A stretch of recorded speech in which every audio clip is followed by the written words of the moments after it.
হুসাইন বলে নানা আপনার আব্বা আব্দুল্লাহ কি কোন নবীর মেয়ের জামাই নাকি? বলেন আমার আব্বার নাম হলো আলী কাররামাল্লাহু ওয়াজহা।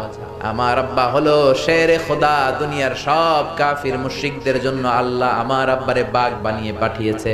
বিষ্ণু বললেন তাই তো। আবার হুসাইন প্রশ্ন করলেন নানা বলেন তো আপনার আম্মার নাম কি? বিষ্ণু বললেন আমার মায়ের নাম আমিনা।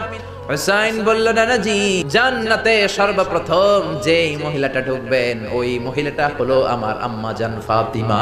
বিশ্বনবী কোনো কথা বলেন না। হুসাইন আবার প্রশ্ন করলেন নানা বলেন তো আপনার নানার নাম কি? বিশ্বনবী বললেন আমার নানার নাম হলো ওয়াহাব ইবনে আব্দে মানাফ। হুসাইন বলে নানা আপনার নানা ওয়াহাব রে কে চিনে? আর আমার নানারে চিনে না এমন কোন মানুষ পৃথিবীতে নাই। এই হলো আমার নানা। এবার বলেন কে দামি? বিশ্বনবী আর ধৈর্য ধারণ করতে পারেন না, ধা ধা করে চোখের পানিগুলো ছেড়ে হুসাইনকে বুকের মধ্যে জড়িয়ে ধরেন আর বলেন হুসাইন তুমি ঠিকই বলেছো, আসলে আমি নবীর চাইতে তোমার দাম আল্লাহর কাছে